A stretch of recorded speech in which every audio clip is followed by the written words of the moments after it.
She clutched the ultrasound photo with trembling fingers as the bus pulled away, leaving her standing alone on the dusty roadside with nothing but a worn duffel bag and $17 to her name. The Wyoming wind whipped through her dark hair as she stared at the sprawling ranch in the distance, its white farmhouse gleaming like a beacon against the rolling hills. Rebecca Thompson had traveled over 800 miles from Portland with a desperate plan that sounded insane even to her own ears. But desperation had a way of making the impossible seem logical. Before we jump back in, tell us where you're tuning in from. And if this story touches you, make sure you're subscribed because tomorrow I've saved something extra special for you. The classified ad she'd torn from the newspaper 3 weeks ago was still folded in her jacket pocket, creased from countless readings. Help wanted, experienced cook for working ranch, room and board provided, must be available immediately. She'd lied about the experience part, but watching her Italian grandmother cook for their large family had to count for something.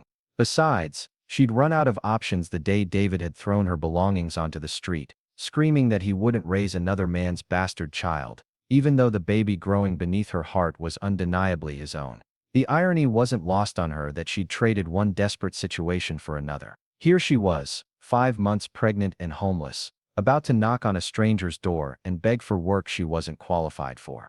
But the alternative, returning to Portland to face David's lawyers and her mother's disappointed sighs, felt like surrendering to a life that would slowly suffocate her spirit. At least here in this endless landscape, she could breathe, even if that breath came with the metallic taste of fear. The ranch house grew larger as she walked down the gravel drive, her sneakers crunching against the stones with each determined step. Cattle dotted the nearby pastures, their lazy movements suggesting an established operation that demanded serious responsibility. The kind of responsibility she'd never shouldered before, having spent her 26 years moving between office jobs and failed relationships, never staying anywhere long enough to build real skills or lasting connections. Her grandmother's voice echoed in her memory, the warm Italian accent reminding her that courage wasn't the absence of fear, but moving forward despite it. The screen door of the ranch house swung open before Rebecca could gather the nerve to knock, revealing a man who seemed to fill the entire door frame.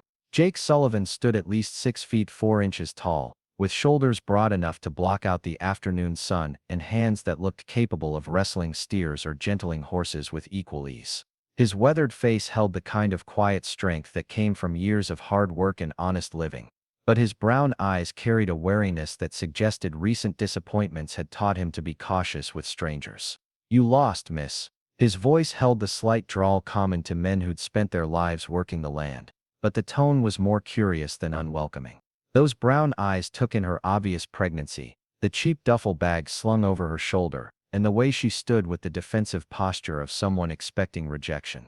"Nearest town's about 12 miles back the way you came." Rebecca straightened her spine, calling on reserves of dignity she'd thought depleted weeks ago. "I'm here about the job posting. The cooking position." She watched his expression shift from mild curiosity to outright surprise, then something that might have been amusement. "I know I don't look like much right now, but I can cook. Really cook. Your ad said room and board, and I need both desperately." Jake Sullivan studied her for a long moment, his gaze moving from her determined expression to the slight swell of her belly, then back to her eyes. She could practically see him weighing her obvious desperation against whatever standards he'd set for potential employees. The silence stretched between them like a taut wire, filled with the distant lowing of cattle and the whisper of wind through the cottonwood trees that lined the drive. "Ma'am, I appreciate you coming all this way, but I was looking for someone with experience feeding ranch hands. We're talking about cooking for 12 to 15 hungry men 3 times a day, plus any guests or business associates who might drop by. It's not exactly home cooking for a family of 4. His tone was gentle but firm, the kind of voice used to deliver bad news without being cruel about it. "And with your condition, well, it's going to be demanding work." The rejection she'd been expecting still hit like a physical blow, but Rebecca had learned to swallow disappointment without letting it show on her face. "Mr. Sullivan, I assume you're Mr. Sullivan based on the name on the mailbox. I understand this looks unlikely, but I've got nowhere else to go and nothing left to lose, which makes me the most motivated employee you'll ever hire. Give me one meal to prove myself. Just one. If I can't handle it, I'll leave tonight and you'll never see me again." Something in her voice must have reached him because the wariness in his expression shifted to something that looked almost like recognition. as if he understood what it meant to have your back against the wall with nothing but stubborn determination keeping you upright. Jake glanced past her toward the empty road where the bus had disappeared, then back to her face where pride and desperation waged a visible battle. "One meal," he said finally, stepping aside to let her pass. "But I've got men coming in for dinner in about 4 hours, and they'll expect a full spread. Meat, potatoes, vegetables, bread if you can manage it. And enough to feed an army. Think you can handle that?" Rebecca nodded, not trusting her voice to remain steady. As she stepped into the ranch house, the first thing that struck her was the kitchen. It was enormous, dominated by a commercial-grade gas range that looked like it could handle cooking for a small restaurant. Copper pots hung from hooks above a massive center island, and the pantry visible through an open door seemed to stretch back into shadows filled with possibilities. This wasn't just a kitchen, it was a command center for feeding people who worked hard and expected substantial meals to fuel their efforts. Pantries stocked freezers full of beef, and there's fresh vegetables from the garden out back, Jake said, following her gaze around the space. "Mrs. Rodriguez, our last cook, left some recipes in that drawer there, but she had to quit sudden like when her husband took sick. Been making do with sandwiches and canned soup for the past 2 weeks, which is why the men are probably ready to mutiny." The kitchen felt like coming home in a way Rebecca's cramped Portland apartment never had. She could envision the flow of preparation, the dance between stove and counter that would be required to manage multiple dishes simultaneously. Her grandmother had always said that kitchens had their own energy, their own spirit that either welcomed a cook or resisted them. This kitchen seemed to hum with potential, waiting for the right hands to bring it back to life. "What time do the men usually eat?" she asked, already mentally cataloging the ingredients she'd glimpsed in the pantry and planning a menu that— Preparing and narrating this story took us a lot of time. So if you are enjoying it, subscribe to our channel. It means a lot to us. Now back to the story. That would showcase her abilities without being too ambitious for the time constraints. 6:30 sharp. They work hard, and they eat like it. Nothing fancy required, just good, substantial food that'll stick to their ribs. Jake paused in the doorway, seeming reluctant to leave her alone in his kitchen. "Miss, I didn't catch your name." "Rebecca Thompson, Becca." She was already moving toward the pantry, her mind shifting into the focused state that cooking had always provided. "And Mr. Sullivan, I promise you won't regret giving me this chance." As Jake's footsteps faded down the hallway, Rebecca stood alone in the kitchen that might become her salvation or her final failure. The baby shifted restlessly, as if sensing the importance of the next few hours. She placed both hands on her belly, taking a deep breath that carried the sense of wood smoke, leather, and something indefinably masculine that seemed to permeate the entire house.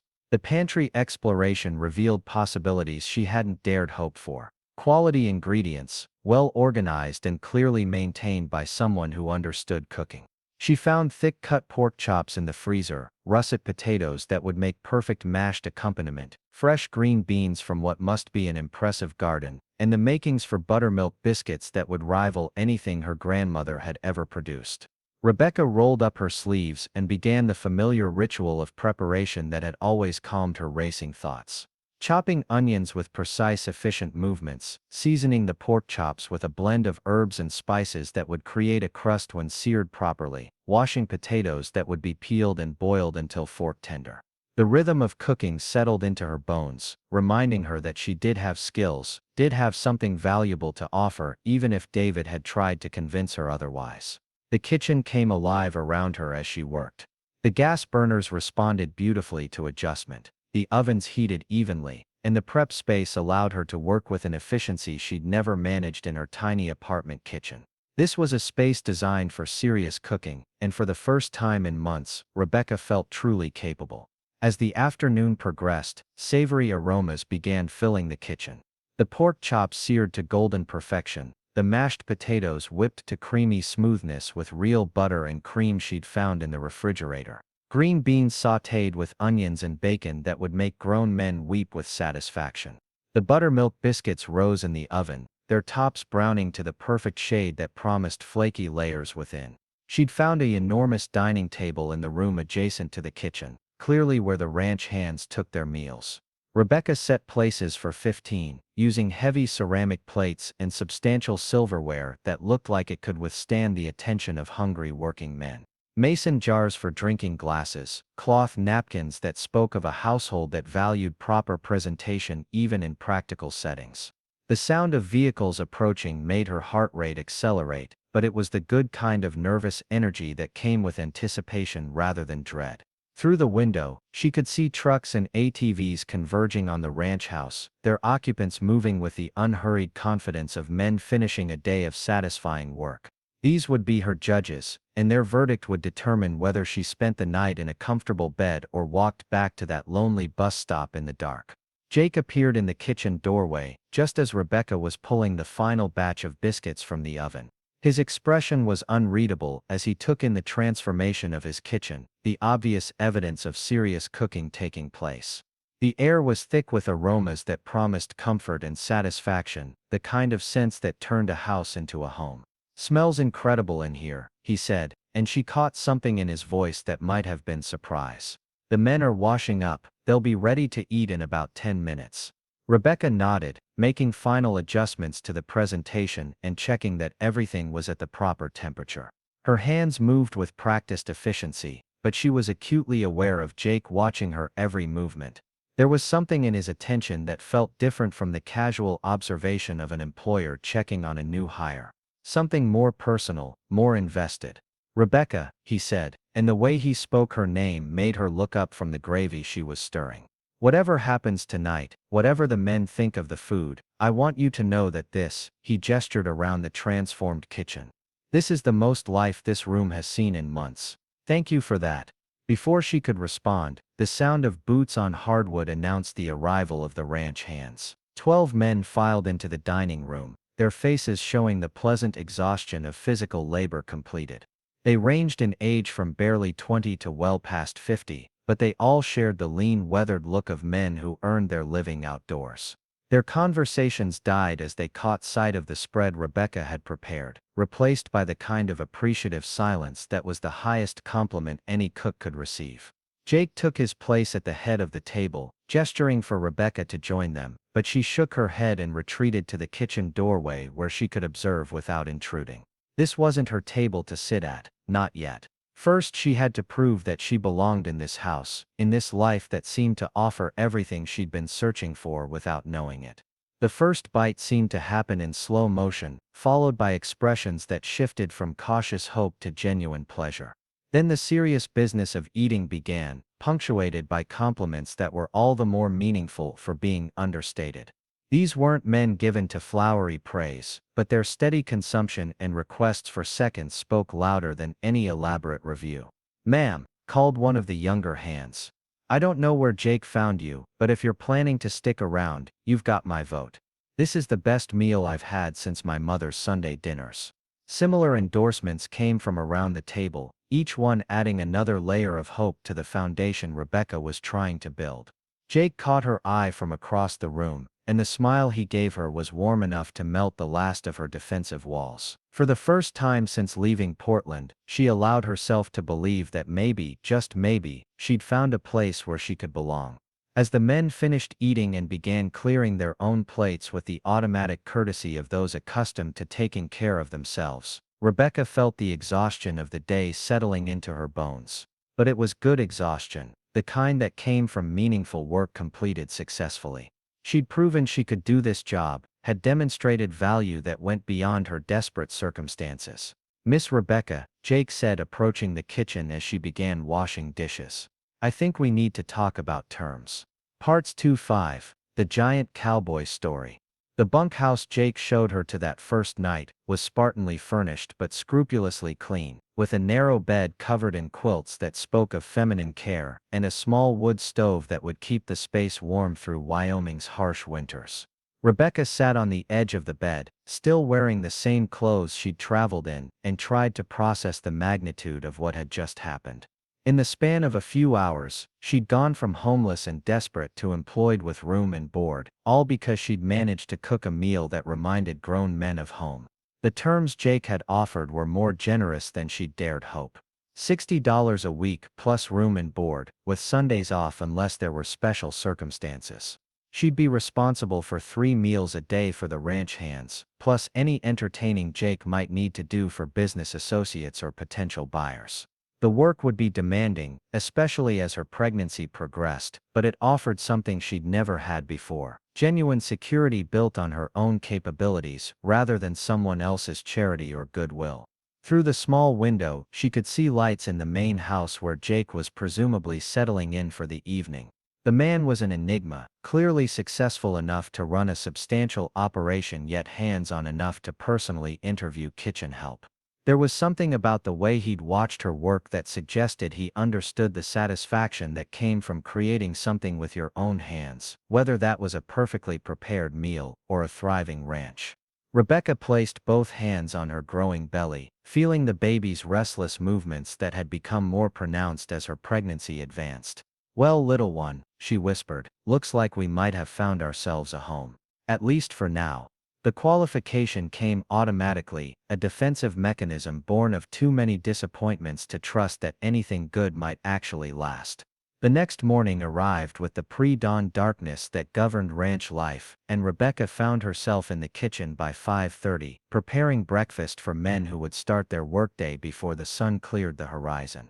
The routine felt natural despite its demands, each task flowing into the next with the kind of rhythm that made time pass without notice. Scrambled eggs fluffy with cream, bacon fried to perfect crispness, hash browns golden and seasoned with just enough paprika to add interest without overwhelming, and biscuits that emerged from the oven just as the first trucks pulled up to the house. Jake appeared in the kitchen as she was plating the final portions, his hair still damp from what must have been a quick shower. He moved through the space with the easy confidence of someone completely comfortable in his own home, pouring coffee from the pot she'd started and leaning against the counter to watch her work with an attention that made her increasingly self-conscious. "Sleep well?" he asked, and there was something in his voice that suggested genuine concern, rather than polite inquiry. "That bunkhouse can be a little rough if you're not used to ranch accommodations." "Better than I have in weeks," Rebecca answered honestly, then immediately regretted the admission.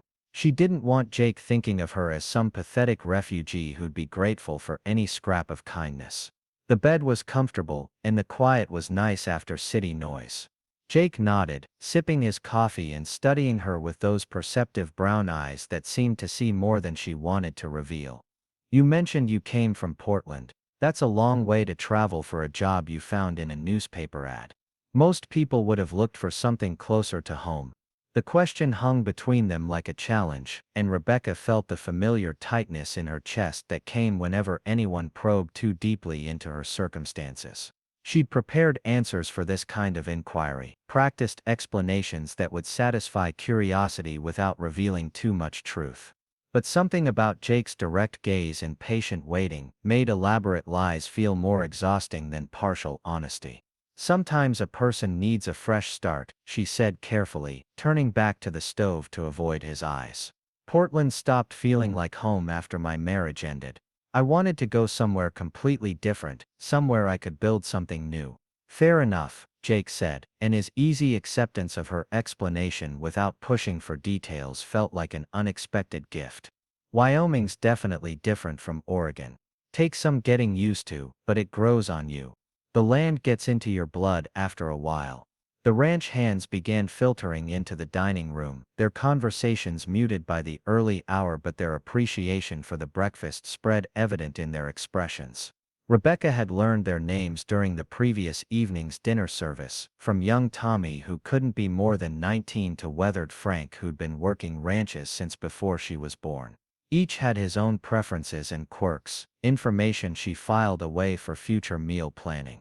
As the men settled into their morning routine of substantial eating punctuated by discussions of the day's work ahead, Rebecca found herself observing the easy camaraderie that existed between Jake and his employees. There was mutual respect evident in their interactions, the kind of working relationship that developed when leadership was earned rather than simply imposed. Jake listened to their input about cattle movements and fence repairs with genuine attention, making decisions that took their expertise into account. "Boss," Frank said around a mouthful of hash browns, "we should probably think about moving the yearlings to the south pasture before the weather turns. Grass is better down there, and it's more sheltered if we get an early snow." Jake nodded, refilling his coffee cup from the pot Rebecca had placed on the table. Makes sense, Tommy. You and Louise start gathering them this morning. We'll want to get them settled before the weekend. He glanced toward the kitchen where Rebecca was cleaning the breakfast dishes. Rebecca, I'll probably have some potential buyers coming through next week. Nothing too formal, but they'll expect lunch.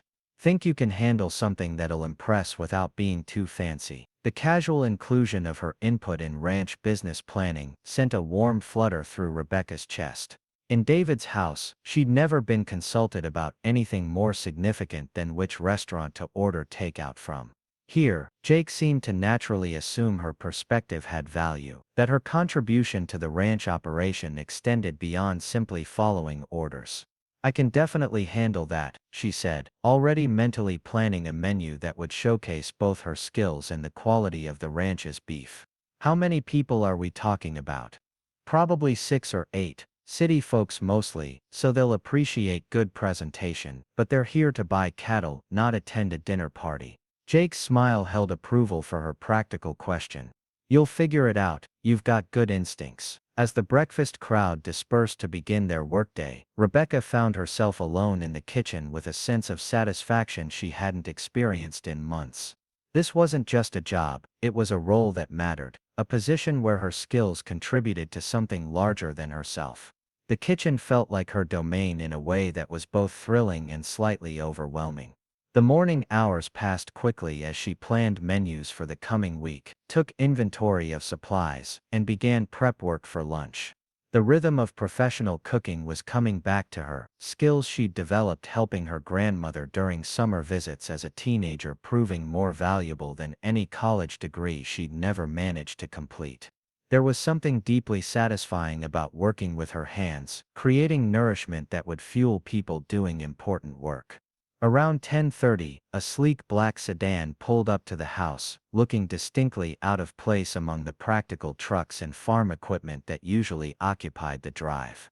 Rebecca watched through the kitchen window as a perfectly groomed blonde woman emerged from the passenger seat, her designer clothes and careful makeup suggesting she'd never voluntarily spent time anywhere that might threaten her manicure. Jake appeared from the direction of the barn, his expression shifting to polite wariness as he approached the car. Even from a distance, Rebecca could see the tension in his posture, the way he held himself like someone preparing for an unpleasant conversation. The woman's body language radiated entitled familiarity, the kind of casual ownership that came from assuming welcome regardless of circumstances. Carolyn, Jake's voice carried clearly across the yard, confirming Rebecca's suspicion that this unexpected visitor represented complications in his carefully ordered life. This is unexpected. Everything all right in town? Carolyn Winters moved toward Jake with the calculated grace of someone accustomed to being the most attractive woman in any room, her smile bright enough to power the ranch house, but lacking any warmth that reached her pale blue eyes. Oh Jake, you know I worry about you out here all alone. Daddy mentioned you'd been having trouble keeping kitchen help, so I thought I'd drive out and see if there was anything I could do. Rebecca felt an immediate and irrational dislike for the woman whose mere presence seemed to diminish Jake's natural confidence. There was something predatory in Caroline's movements, the way she touched Jake's arm with casual possessiveness while scanning the ranch buildings like she was already calculating their value. This was clearly someone who viewed Jake Sullivan as an acquisition rather than a person, a prize to be claimed through persistence and social pressure. That's thoughtful of you, Caroline, but I've got the situation handled, Jake said, gently but firmly removing her hand from his arm. Found someone yesterday who's working out real well. No need for you to worry about it. Caroline's expression sharpened with interest that looked more calculating than concerned. Oh, how wonderful, someone local. It's so important to hire people you can trust, especially when they'll be living on the property. You can't be too careful these days about who you let into your home. The subtle threat in her words made Rebecca's hands clench around the dish towel she'd been using. She'd heard that particular tone before, the careful modulation that allowed the speaker to deliver poison while maintaining plausible deniability. Carolyn Winters was clearly someone accustomed to getting her way through social manipulation, the kind of woman who would smile sweetly while systematically destroying anyone she perceived as a threat. Rebecca seems very trustworthy, Jake said, his tone cooling noticeably. The men are certainly happy with her cooking. Best meals they've had in months. Rebecca, Caroline repeated, as if testing the name for weaknesses. How interesting. I don't believe I know any Rebeccas in the area. She must be from somewhere else entirely. You know, Jake, hiring strangers can be so risky. You never really know what kind of background they might be hiding. Rebecca had heard enough. She dried her hands carefully, smoothed her apron, and walked out to join the conversation with the kind of dignified composure her grandmother had always insisted was more effective than anger. Both Jake and Caroline turned as she approached. Jake's expression showing relief while Caroline's face went through a rapid series of calculations that landed on barely concealed dismay. You must be Caroline, Rebecca said, extending her hand with professional courtesy. Jake mentioned you might stop by. I'm Rebecca Thompson, the new cook. It's nice to meet someone else who cares about Jake's welfare. Caroline accepted the handshake with the kind of limp grip that suggested she considered manual contact with strangers distasteful, her gaze taking in Rebecca's obvious pregnancy with poorly concealed shock. How lovely, she managed, her voice pitched higher than before. You're certainly not what I expected. Jake, you didn't mention that your new cook was in such an interesting condition. The condescension in her tone was razor thin, designed to cut without appearing overtly hostile. Rebecca had dealt with women like Caroline before, had learned that the best defense against passive aggression was unflinching directness combined with unshakable politeness. Yes, I'm expecting, Rebecca said calmly. Due in about 4 months. It's wonderful to be somewhere I can raise my child in such a healthy environment. Fresh air, good honest work, and people who value substance over appearance. The last phrase was delivered with a smile that never reached her eyes, a gentle reminder that she could play Caroline's game if necessary. Jake looked between the two women with the expression of a man who'd suddenly found himself in the middle of a battlefield he hadn't known existed. Caroline, was there something specific you needed? I've got cattle to check on this afternoon. Caroline rallied quickly, her social training reasserting itself with practiced ease. Actually, I came to remind you about the Stockmen's Association dinner next Saturday. You promised to escort me, remember? It's going to be such an important evening for networking. And Daddy's planning to introduce you to some potential investors from Denver. The reminder hit Jake with visible impact, his jaw tightening with what looked like resignation rather than anticipation. Rebecca felt something cold settle in her stomach as she realized this wasn't just a social obligation Jake could easily avoid. Caroline's father clearly wielded significant influence in the local ranching community, the kind of power that could make business considerably more difficult for someone who refused to play along with established expectations. I remember, Jake said quietly. I'll pick you up at 7. Caroline's smile turned triumphant, as if Jake's compliance had settled some unspoken contest. Wonderful. I've already bought the most beautiful dress for the occasion. Blue silk that matches my eyes perfectly. It's going to be such a lovely evening. She glanced at Rebecca with calculated sweetness. I do hope you'll be able to manage the kitchen duties while Jake's away. It must be challenging to do such physical work in your condition. The fake concern was layered with implications about Rebecca's capability and her temporary status in Jake's household. Caroline was establishing territory, making it clear that she considered herself Jake's real partner while Rebecca was merely hired help who could be dismissed when convenient. I'm sure I'll manage just fine, Rebecca replied evenly. Jake's been very considerate about making sure I have everything I need to do my job well. It's refreshing to work for someone who appreciates quality and doesn't expect miracles without providing proper support. Jake's grateful glance suggested he understood the subtext of her statement, the way she'd managed to complement his management style while subtly criticizing Caroline's entitled assumptions. The interaction was becoming a delicate dance of social warfare, each woman testing the other's boundaries while maintaining the veneer of polite conversation. Well, Caroline said, her voice bright with artificial enthusiasm, I should let you both get back to your work. Jake, darling, I'll see you Saturday evening. And Rebecca, it was so interesting to meet you. I do hope you'll be very happy here for however long you decide to stay. The qualifier was delivered with poisonous sweetness, a reminder that Rebecca's position was temporary and precarious. As Caroline returned to her sedan and drove away in a cloud of dust and expensive perfume, Rebecca felt the familiar weight of uncertainty settling over her newfound security. Jake stood watching the car disappear, his expression unreadable but tense. When he finally turned back to Rebecca, she saw something in his eyes that might have been apology or regret. "Caroline's not usually so." He paused, searching for words that wouldn't sound too harsh.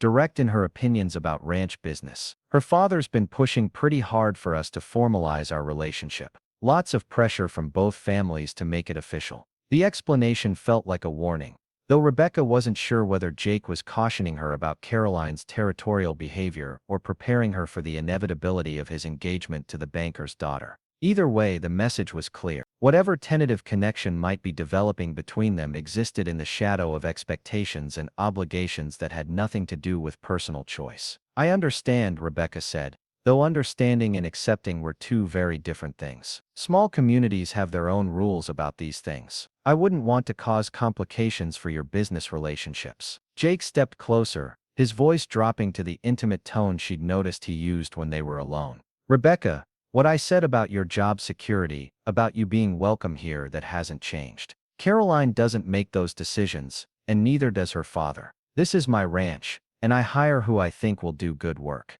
The reassurance should have been comforting, but Rebecca heard the unspoken limitations in Jake's words. He could protect her job, but he couldn't protect her from the social pressures that would inevitably intensify as long as she remained on his property. Caroline Winters had made it clear that Rebecca's presence was viewed as a threat, and people like Caroline rarely let threats go unchallenged. That afternoon, as Rebecca prepared lunch for the ranch hands, she found herself thinking about patterns and inevitabilities. She'd run from one impossible situation in Portland, only to find herself potentially caught in another here in Wyoming. The difference was that this time, she had valuable skills and a clearer sense of her own worth. Whatever challenges Caroline Winters might bring, Rebecca was no longer the same woman who'd allowed David to convince her she was worthless. The baby kicked strongly against her ribs, as if responding to her renewed determination. Rebecca placed a protective hand over her belly and made a silent promise. This child would grow up seeing her mother as strong and capable, not as someone who ran from every difficulty or accepted less than she deserved. If that meant facing down entitled rich girls and their disapproving fathers, then so be it. She had work to do, meals to prepare, and a place to earn in this community that had already begun to feel more like home than anywhere she'd lived as an adult. Caroline Winters could bring whatever storm she chose, but Rebecca Thompson wasn't going anywhere. The sound of approaching vehicles announced the return of the ranch hands for lunch, their voices carrying the easy satisfaction of men who'd accomplished meaningful work. As they filed into the dining room, complimenting the aroma drifting from the kitchen and settling into chairs with grateful sighs, Rebecca felt her resolve strengthen. These men depended on her, valued her contribution, respected her capabilities. That was worth fighting for, worth defending against anyone who thought they could intimidate her into disappearing. Jake appeared in the kitchen doorway as she was ladling stew into serving bowls, his expression still carrying traces of the tension from Caroline's visit. "Smells incredible," he said, but his voice lacked its usual warmth. "The men are lucky to have someone who puts this much care into their meals." "It's my job," Rebecca said simply, though they both knew it had become much more than that. "And I take pride in doing it well." "I know you do," Jake said quietly. "Rebecca, about what happened earlier with Caroline, I want you to know that her opinions don't reflect how I see your work here. You've exceeded every expectation I had when I hired you." The compliment sent warmth through her chest, but it also highlighted the impossible complexity of their situation. Jake's professional respect was genuine, but it existed alongside personal feelings that neither of them could afford to acknowledge. Caroline's visit had made the stakes crystal clear. Rebecca wasn't just fighting for a job anymore. She was fighting for the right to stay in a place where she'd begun to hope for something she'd never had before. A real home built on her own capabilities rather than someone else's charity. As the lunch service continued with its familiar rhythm of serving and clearing, Rebecca made her decision. She wouldn't run from Caroline Winters or anyone else who thought they could manipulate her into disappearing. This was her kitchen, her job, her chance at the life she'd always wanted but never known how to build. If that meant war with the local social hierarchy, then she'd learned enough from her grandmother's stories about surviving difficult times to know that some battles were worth the cost of fighting them. The afternoon stretched ahead with its endless cycle of preparation and service, but for the first time since arriving at Sunset Ridge Ranch, Rebecca felt truly ready for whatever challenges might come.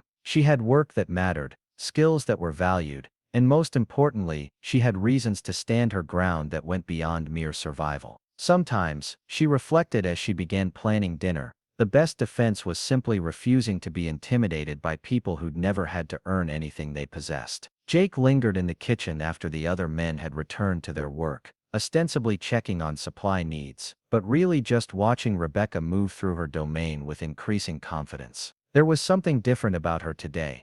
A new steadiness that suggested Caroline's territorial display had strengthened rather than weakened her resolve. "Rebecca," he said finally, "I want you to know that whatever happens with family expectations and social obligations, you've got a place here as long as you want it. That's a promise." She met his eyes directly, seeing the sincerity there along with something deeper that neither of them was ready to name. "Thank you, Jake. That means more than you know." As he walked away to resume his ranch duties, Rebecca allowed herself to acknowledge the truth she'd been avoiding. This wasn't just about a job anymore, and it wasn't just about security for her and her baby. Somewhere in the rhythm of daily meals and quiet conversations, she'd begun to care about Jake Sullivan in ways that went far beyond gratitude for employment. And that, she realized with a mixture of hope and terror, changed everything about what she was willing to fight for and how far she was prepared to go to protect it. The morning sun cast long shadows across the valley as Rebecca finished applying the final coat of stain to the cottage's front porch railings.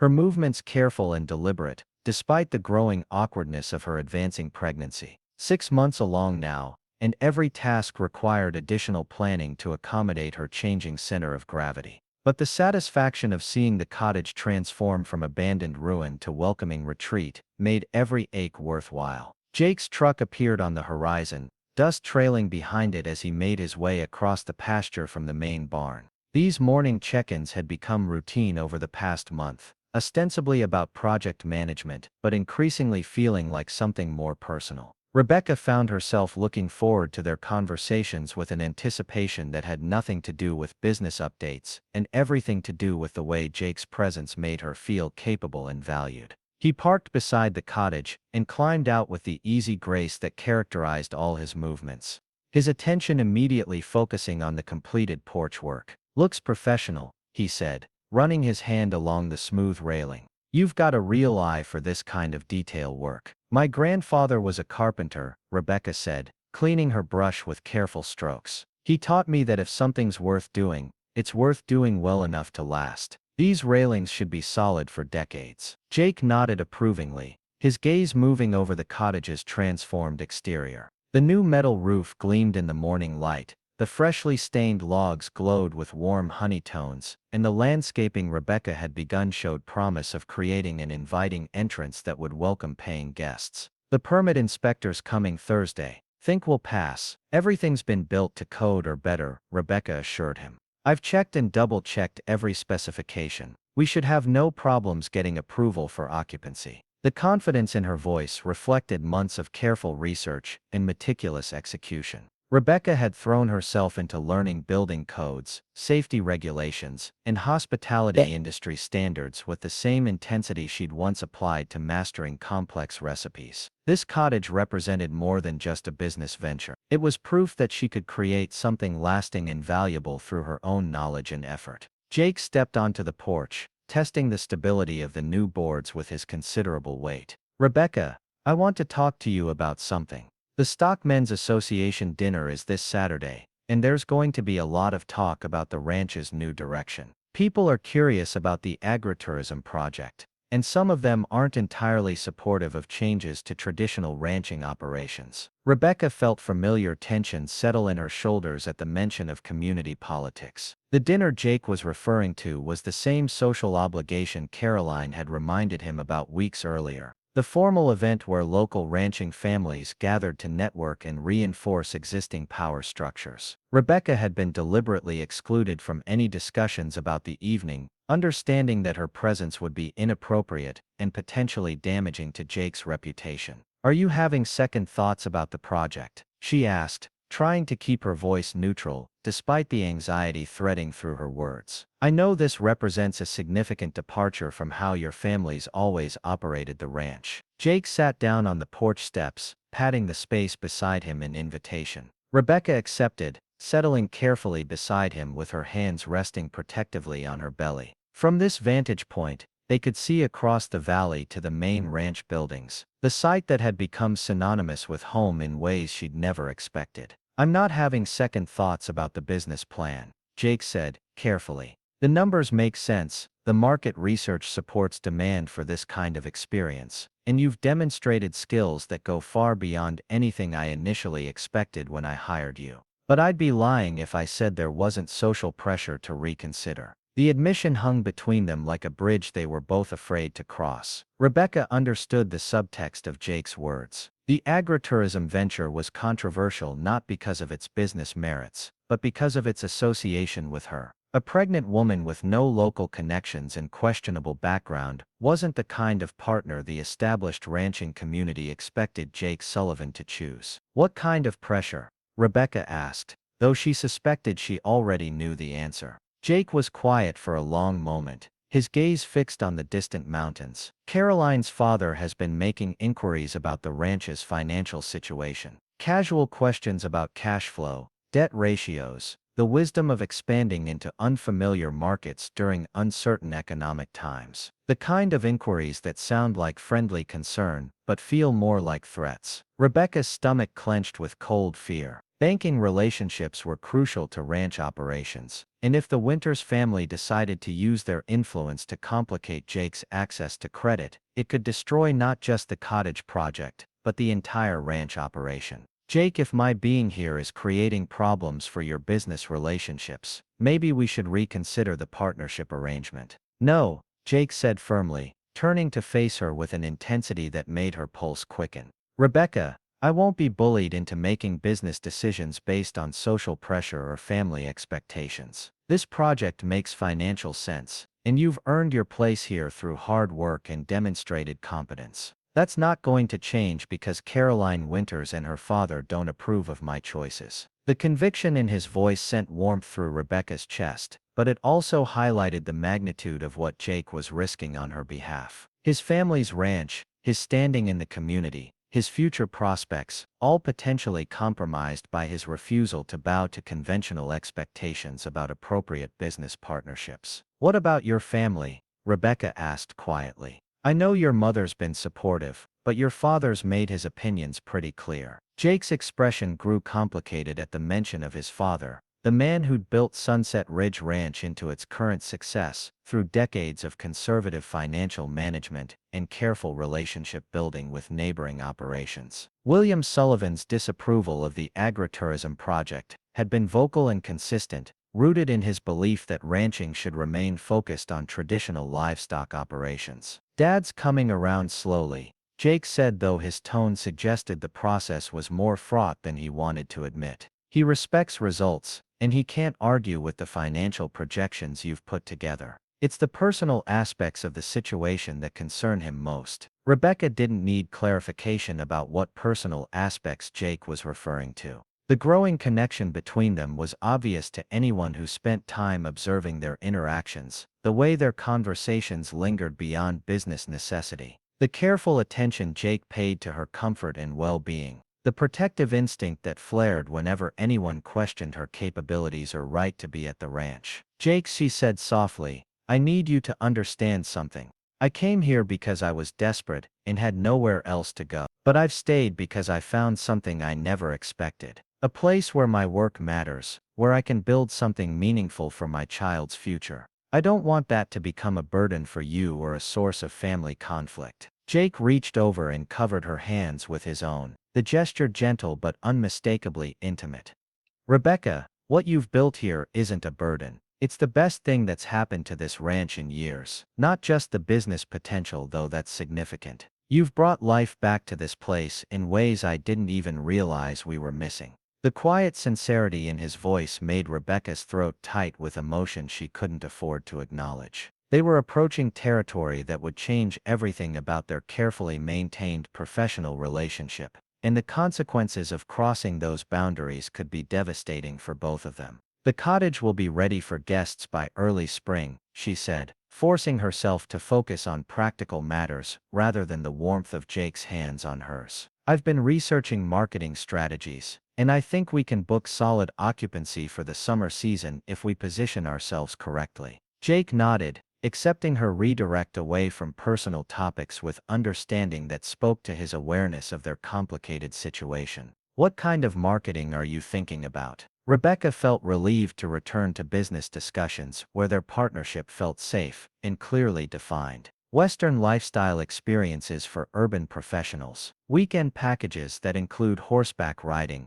cattle work, home-cooked meals using ranch-raised beef, and accommodations that feel authentic without sacrificing comfort. We'd target people who want to understand ranch life without actually committing to the physical demands of full-time ranching. Sounds like you've given this considerable thought, Jake said, his tone carrying the approval that always made Rebecca feel capable and valued. What about pricing? Premium rates that reflect the unique nature of the experience. We're not competing with budget motels or generic bed and breakfasts. We're offering something that can't be replicated in urban environments. Rebecca pulled out the notebook where she'd been recording ideas and research findings. Based on comparable operations in Colorado and Montana, I think we can charge between $200 and $300 per night, depending on the season and included activities. Jake whistled softly at the figures.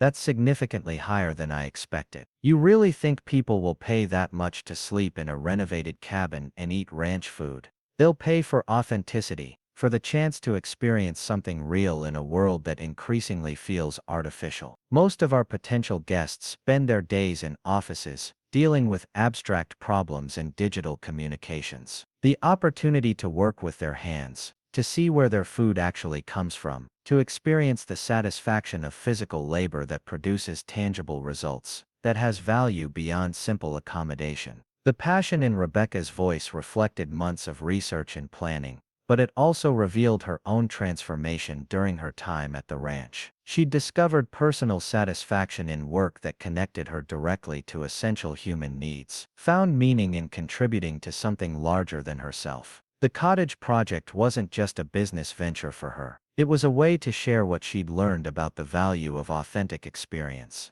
You've convinced me, Jake said, closing the notebook and handing it back to her. Let's move forward with the marketing plan once we get the occupancy permit. But Rebecca, I want you to be prepared for increased scrutiny once we start advertising the ranch as a guest destination. Some people in the community are going to see this as validation of their concerns about changing traditional ranching operations. Rebecca understood the warning beneath Jake's words. Success would bring attention, and attention would intensify existing tensions about her role in the ranch's operations. Caroline Winters and her allies would view the cottage's success as proof that Rebecca represented a permanent threat to their vision of Jake's appropriate future. I can handle scrutiny, Rebecca said with more confidence than she felt. The work speaks for itself, and the financial results will be difficult to argue with. Jake stood up, extending his hand to help her rise from the porch steps. The simple courtesy had become routine between them,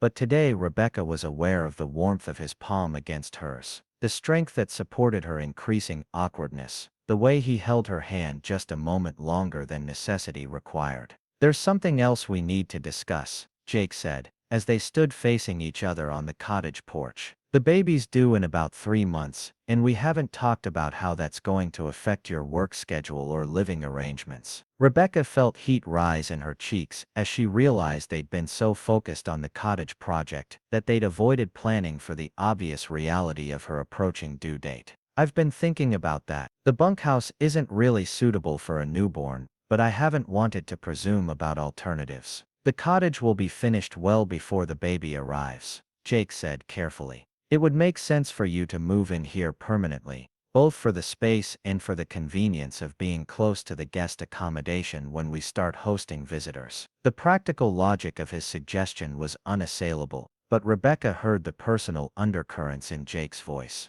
Moving into the cottage would formalize her permanent status at the ranch, establishing her as more than temporary help working toward an uncertain future. It would also mean living in much closer proximity to Jake, sharing daily routines that would inevitably deepen their already complicated relationship. That would be wonderful, Rebecca said softly. Thank you for thinking about what I'll need. Jake's expression grew serious as he studied her face. Rebecca, there's something I need to tell you about Saturday night. The Stockmen's Association dinner. Rebecca braced herself for whatever complication Caroline Winters had introduced to the evening's social obligations. What about it? Caroline's planning to announce our engagement. The words hit Rebecca like a physical blow, even though she'd known this possibility existed since Caroline's first territorial visit to the ranch. Jake had never made promises about his personal future, had never suggested that their growing connection could overcome the practical realities of his social position. But hearing the confirmation that he would be formally committed to Caroline Winters felt like watching a door slam shut on possibilities she'd been afraid to acknowledge. Congratulations, Rebecca managed, proud that her voice remained steady despite the pain spreading through her chest. Caroline seems very pleased about the prospect. Jake stepped closer, his expression intense with emotions Rebecca couldn't interpret. Rebecca, I haven't agreed to any engagement. Caroline's assuming my cooperation based on family pressure and social expectations, but she's never actually asked for my consent. Hope flickered in Rebecca's chest, dangerous and unwelcome. What are you going to do? I'm going to tell her the truth. That I can't marry someone I don't love for the sake of meeting other people's expectations about my life choices. Jake's voice was quiet but certain, and then I'm going to deal with whatever consequences that decision brings. Rebecca stared at him, processing the implications of what he was saying. Jake, if you break the engagement publicly, it's going to create enormous problems for you. Caroline's family has significant influence in this community. I know, but the alternative is living a lie for the rest of my life, and I've discovered I'm not willing to do that. Jake reached out and touched her face gently, his thumb tracing the line of her cheek. Rebecca, I need you to know that whatever happens Saturday night, whatever social pressure gets brought to bear afterward, my commitment to you and this project doesn't change. The tenderness in his touch made Rebecca's breath catch, but it also highlighted the impossible position they were both in. Jake was prepared to sacrifice his social standing and family approval for principles that included but extended beyond his feelings for her. The weight of that responsibility felt overwhelming. Jake, I don't want to be the reason you destroy your relationships with people who matter to you. You're not destroying anything, Jake said firmly. You're helping me understand what actually matters and what I've been accepting out of habit rather than conviction. The sound of approaching vehicles interrupted their conversation, multiple trucks heading toward the main ranch house with the urgency that usually indicated problems requiring immediate attention. Jake stepped back from Rebecca, his expression shifting to the alert focus that meant ranch business took priority over personal discussions. I should see what's happening, he said, already moving toward his truck. Rebecca, think about what I said, about the cottage, about Saturday night, about all of it. We'll talk more this evening. As Jake drove away to handle whatever crisis demanded his attention, Rebecca remained on the cottage porch, her mind reeling with the implications of their conversation. In the space of an hour, her future had shifted from uncertain employment to permanent partnership, to potential involvement in a social confrontation that could reshape Jake's entire life. The baby kicked strongly against her ribs, as if responding to her emotional turmoil. Rebecca placed both hands on her belly, speaking softly to the child who would soon depend on her decisions for security and stability. What do you think, little one? Are we brave enough for what might be coming? The cottage stood around her like a testament to what could be accomplished through determination and hard work, but it also represented the complexity of building something meaningful in a world where personal choices carried public consequences. Saturday night would determine whether the life she'd been constructing with such care could survive the scrutiny of people who measured worth by conformity rather than contribution. Rebecca walked through the cottage one final time that afternoon, checking every detail of the work that had consumed her days and dreams for months. The stone fireplace was ready for cozy evening fires, The kitchen gleamed with new appliances capable of preparing memorable meals for discerning guests, and the bedroom felt welcoming without sacrificing the rustic authenticity that would appeal to urban visitors seeking genuine ranch experiences. This was what she'd built through months of careful planning and physical labor. A home for herself and her child, a business that could support their future, a place where her skills were valued and her contributions mattered. Whether it would survive the social storm Jake was prepared to create remained to be seen. But Rebecca had learned enough about herself during her time at Sunset Ridge Ranch to know she wouldn't abandon what she'd built without fighting for it. The evening meal prep called her back to the main house, where 12 hungry ranch hands would expect the substantial food that fueled their demanding work. As Rebecca walked across the valley toward the kitchen that had become her domain, she felt the weight of impending change in the evening air. Saturday night would bring revelations that would reshape everything about her carefully constructed life. But until then, she had work to do, meals to prepare, and a future to protect through the same combination of skill and determination that had carried her this far. The baby shifted restlessly as Rebecca resumed her evening routine, as if sensing the importance of the choices that lay ahead. Whatever Saturday night brought, whatever consequences Jake's decision to reject Caroline's expectations might create, Rebecca Thompson was no longer the desperate woman who'd arrived at Sunset Ridge Ranch with nothing but determination and $17. She was someone with skills, with plans, with something worth defending. And that she realized as she began preparing dinner for the men who'd become her extended family, made all the difference in the world.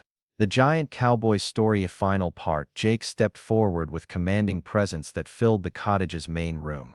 His voice carrying the authority of a man who'd reached decisions that wouldn't be swayed by pressure or threats. Rebecca isn't just someone who happened to show up here pregnant and desperate. She's the most capable business partner I've ever worked with. And more importantly, she's the woman I intend to marry. The declaration hit the assembled men like a thunderclap, transforming skeptical disapproval into shocked silence. William Sullivan's face went through a series of expressions that settled on something resembling grief. As if his son had just announced plans to abandon ranching entirely for a career in interpretive dance. Marriage, Frank Morrison repeated slowly, as if testing the word for hidden meanings. Jake, you've known this woman for what? 6 months, and she's carrying another man's child. That's not the foundation for the kind of partnership that sustains a ranch operation through difficult times. Rebecca felt the familiar sting of being reduced to her circumstances rather than evaluated for her contributions. But Jake's response came with protective fury that warmed her heart despite the hostile atmosphere. Rebecca's child will be my child in every way that matters. And as for the foundation of our partnership, I'd suggest you look at the cottage renovation, the business plan she's developed, the financial projections that show this ranch becoming more profitable than it's been in a decade. Judge her by her work, not by gossip about her past. Tom Bradley shifted uncomfortably, his weathered face creasing with the kind of concern that suggested genuine care beneath the social prejudices. Jake, son, love makes people do foolish things. What feels right in the moment might not look so smart when the initial passion wears off and you're dealing with daily realities. Marriage is about more than romance. It's about compatibility, shared backgrounds, common goals. You're right, Jake said firmly. Marriage is about compatibility and common goals. Rebecca and I share a vision for this ranch's future that goes beyond traditional cattle operations. We both believe in hard work, authentic relationships, building something meaningful through personal effort rather than inherited privilege. I can't think of a stronger foundation for a life partnership. Rebecca watched the interplay between Jake and his critics with growing understanding of what this confrontation really represented. It wasn't just about her acceptability as a potential daughter-in-law or business partner. It was about competing visions of what success looked like, what values should guide important decisions, what kinds of relationships had legitimacy in their insular community. Jake, William Sullivan said heavily, your mother and I raised you to understand that individual desires have to be balanced against family responsibilities. This ranch has been in our family for 4 generations because each generation made choices that ensured its survival. Sometimes that meant personal sacrifice for the greater good. The pain in William's voice suggested he was speaking from personal experience. that his own life had involved compromises between individual happiness and family obligations. Rebecca felt unexpected sympathy for the older man despite his obvious disapproval of her relationship with Jake. "Dad, I respect the sacrifices you and previous generations made for this ranch," Jake said gently. "But I don't believe that marrying someone I don't love while rejecting someone I do love represents sacrifice for the greater good. It represents fear disguised as responsibility." The accusation of cowardice stiffened William's spine, his expression hardening with defensive anger. "Fear? Boy, I've faced down droughts, market crashes, disease outbreaks, and weather that would break men half your age. Don't lecture me about fear. I'm not questioning your physical courage, Dad. I'm questioning whether we're making decisions based on what's actually best for the ranch or what feels safest because it's familiar." Jake's voice remained respectful but determined. Rebecca's agritourism plan represents exactly the kind of innovative thinking that could carry this operation through whatever challenges come next. Frank Morrison had been studying Rebecca throughout the heated exchange. His attention focused on her responses to criticism and her reactions to Jake's passionate defense. "Miss Thompson, you've been quiet while we debate your suitability for joining the Sullivan family. What's your perspective on the concerns we've raised?" Rebecca felt the weight of 6 pairs of eyes evaluating her answer. Understanding that her response would either validate Jake's faith in her or confirm their suspicions about her motivations. "Mr. Morrison, I understand that my presence here represents change. And change is always unsettling, especially when it involves institutions as important as family ranches. But I didn't come here looking for a husband or a meal ticket. I came here because I needed work, and I stayed because I found meaningful contributions I could make." "And now," Tom Bradley prompted, "what do you want now that you've apparently captured Jake's affections?" The phrasing carried implications about manipulation and calculation that made Rebecca's jaw tighten with suppressed anger, but she forced herself to respond with dignity rather than defensiveness. "I want to build something lasting with someone who sees my capabilities rather than just my circumstances. I want to raise my child in a place where hard work is valued and authenticity matters more than social approval. I want to contribute to something larger than myself while maintaining the independence I've worked so hard to achieve." William Sullivan studied her face with the shrewd attention of someone evaluating livestock at auction. "Independence is all well and good, miss, but marriage requires compromise, accommodation, putting family needs ahead of personal preferences. Are you prepared for that kind of commitment?" "I'm prepared for the kind of commitment that's based on mutual respect and shared goals," Rebecca answered carefully. "I'm not prepared to pretend that marriage should require anyone to sacrifice their fundamental identity for social convenience." The distinction was subtle but significant, highlighting the philosophical divide between traditional expectations about women's roles in ranch families and Rebecca's insistence on maintaining personal agency within partnership. Jake's approving glance suggested he understood and supported her position completely. "Philosophical differences aside," Frank Morrison said pragmatically, "there are practical considerations that need addressing. If Jake proceeds with this marriage, it's going to affect business relationships throughout the region. Caroline's father controls significant financial resources, and he's not going to forget this public humiliation easily." Rebecca had been dreading this conversation, but she'd also been preparing for it.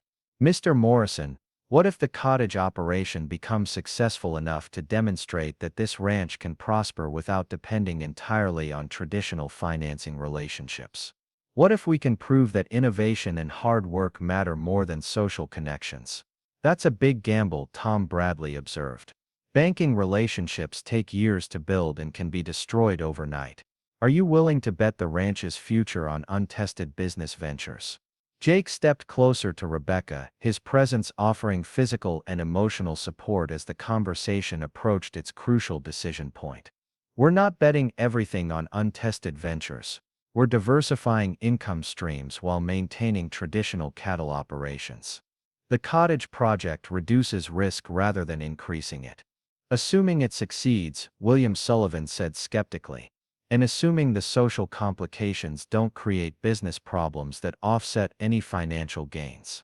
Rebecca felt the moment arriving when polite discussion would give way to ultimatums and final positions. Gentlemen, I understand your concerns about protecting the ranch's interests. But I need you to understand something about my character and my intentions.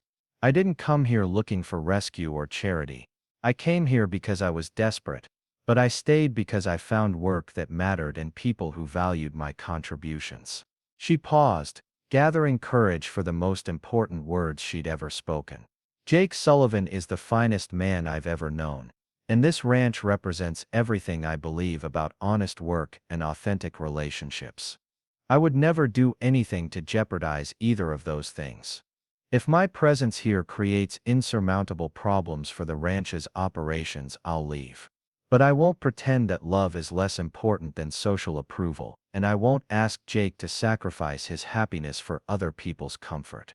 The quiet conviction in Rebecca's voice seemed to resonate with something in William Sullivan's expression, though his fundamental resistance remained unchanged. Miss Thompson, I can see that your feelings for my son are genuine. But feelings aren't enough to sustain a marriage through the kinds of challenges ranch life brings. What happens when the romance wears off and you're dealing with financial pressures, social isolation, the daily grind of work that never really ends? Then we'll face those challenges together, the same way we've faced every challenge since I arrived here. Rebecca said simply, with honest communication, mutual support, and the kind of partnership that makes difficulties manageable because you're not facing them alone. Jake reached for Rebecca's hand, their fingers intertwining with natural ease that spoke of partnership developed through months of shared work and gradually acknowledged affection. Dad, I know this isn't what you planned for my future. But it's what I choose, and I'm asking for your support rather than your approval. The distinction between support and approval was carefully chosen, acknowledging William's right to maintain reservations while requesting practical cooperation with decisions that had already been made. It was the kind of diplomatic phrasing that offered face-saving options for everyone involved. Frank Morrison looked around the cottage with fresh attention, taking in the quality of the renovation work and the obvious care that had gone into every detail. I have to admit, the craftsmanship here is impressive. And the business plan you've developed shows real understanding of market opportunities. Thank you, Rebecca said, recognizing the grudging acknowledgement for the significant concession it represented. I believe in doing work that reflects well on everyone associated with it. Tom Bradley nodded slowly, his expression thoughtful rather than hostile. Jake, if you're determined to proceed with this marriage, you'll need to be prepared for social consequences that could last for years. Are you willing to accept that cost? I'm willing to accept the cost of choosing authenticity over convenience, Jake said firmly. And I'm confident that results will eventually speak louder than social prejudices.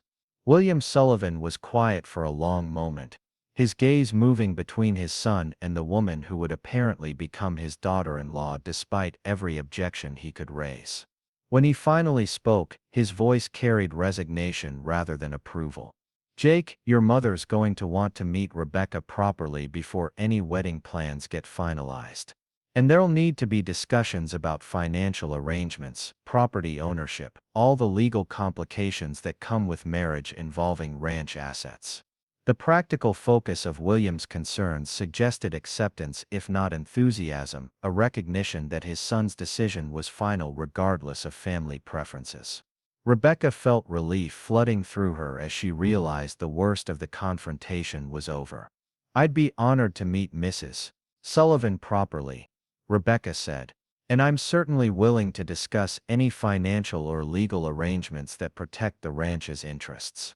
Frank Morrison stood to leave, his expression still skeptical but no longer openly hostile. Jake, I hope you understand what you're risking for this choice. Caroline's family isn't going to forget this humiliation, and their influence extends beyond banking into every aspect of regional business. I understand the risks, Frank. But I also understand the cost of living a lie for the sake of maintaining relationships built on false premises. Jake's voice carried quiet certainty that made further argument seem pointless. As the delegation prepared to depart, Tom Bradley offered what might have been a grudging blessing. Miss Thompson, if you're going to be part of this community, you'll need to prove yourself through more than just business success. People here value consistency, reliability, the kind of character that shows up in small actions over time. I understand, Mr. Bradley. I hope I'll have the opportunity to demonstrate those qualities. Rebecca's response was measured and respectful, acknowledging the challenge without appearing intimidated by it. After the men left, Jake and Rebecca stood together in the cottage that had become the focal point of their shared dreams, processing the magnitude of what had just occurred. The confrontation had been difficult but not catastrophic, establishing parameters for acceptance rather than complete rejection. Well, Jake said finally, that went better than I expected. Rebecca laughed, surprised by her own relief and the absurdity of considering the hostile interrogation a success. Your father didn't actually threaten to disown you, so I suppose that counts as progress. Dad's bark is worse than his bite. He'll come around once he sees that our marriage strengthens the ranch rather than weakening it. Jake pulled Rebecca into his arms, holding her with the possessive tenderness that still made her pulse quicken. Are you having second thoughts about signing up for a lifetime of community disapproval? Not even for a moment, Rebecca said firmly. I've learned that other people's approval is less important than my own self-respect. And I respect myself enough to fight for something real rather than accepting something convenient. The baby kicked strongly between them as if responding to the emotional intensity of the moment. Jake placed his hand over the spot where their future child was making its presence known, his expression softening with wonder that never seemed to diminish. Have you thought about names? He asked softly. Rebecca felt tears threaten at the casual way Jake included himself in decisions about the child that wasn't biologically his. I was thinking about family names, something that connects the baby to the ranch's history while acknowledging our new beginning. What about Hope? Jake suggested. Hope Sullivan has a nice sound to it. Hope Sullivan, Rebecca repeated, testing the name that would represent everything they were building together. I love it. The afternoon sun slanted through the cottage windows, illuminating the space that had been transformed from abandoned ruin to welcoming home through months of patient labor. Everything about the cottage reflected the same combination of practicality and beauty that characterized Rebecca's approach to building a life worth living. When do you want to get married? Jake asked, his voice carrying the excitement of someone planning a celebration rather than a mere legal formality. Rebecca considered the question seriously, balancing her desire for immediate security against the practical requirements of planning a wedding that would establish their place in the community. Soon enough to make a statement about our commitment, but formal enough to show respect for the institution of marriage.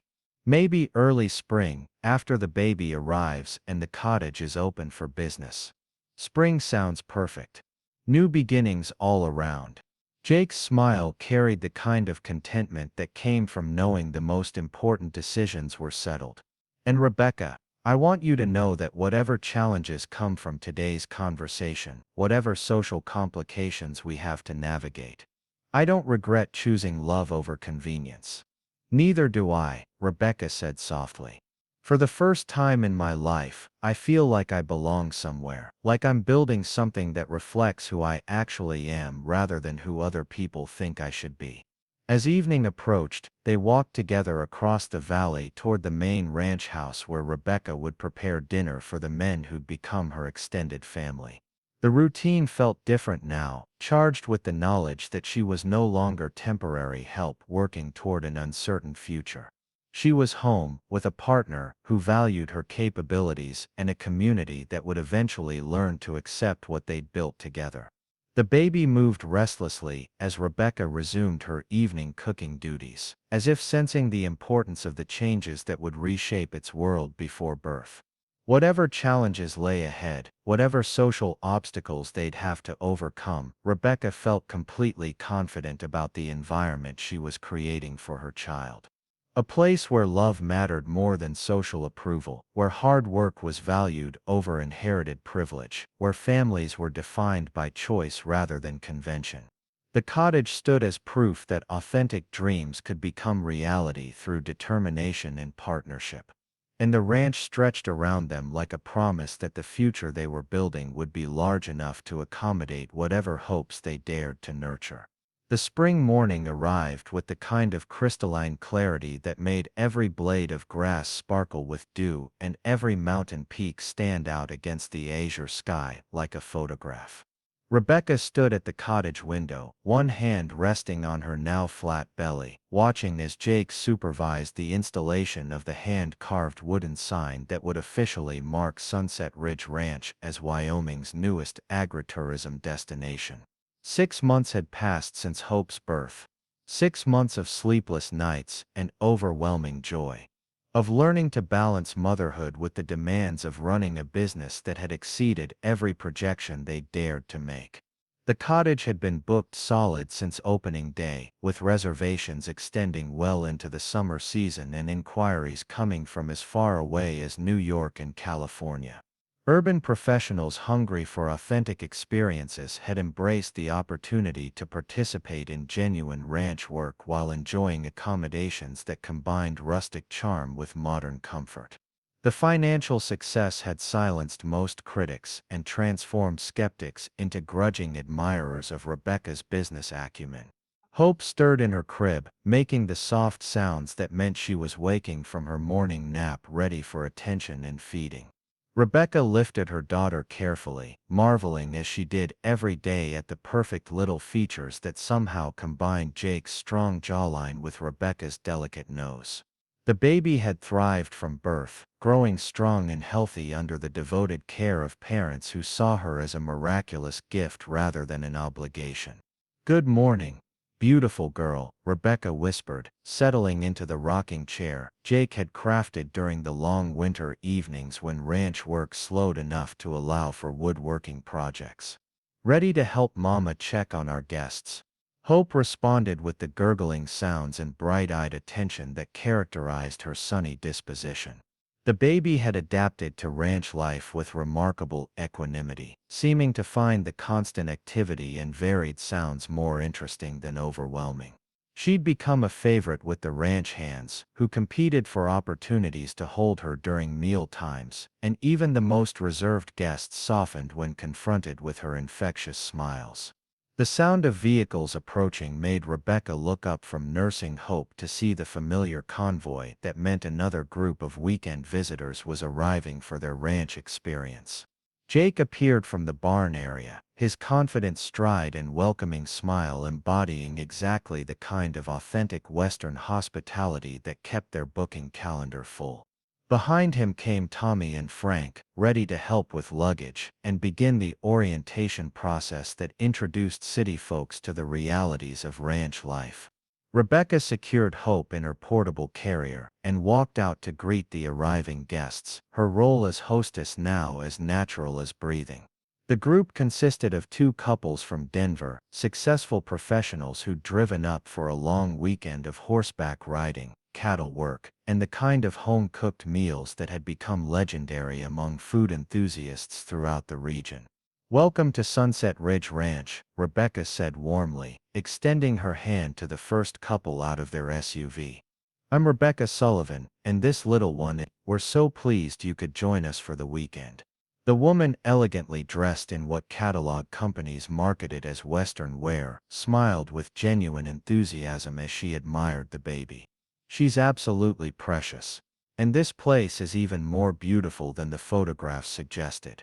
The mountains, the valley, everything looks like a postcard."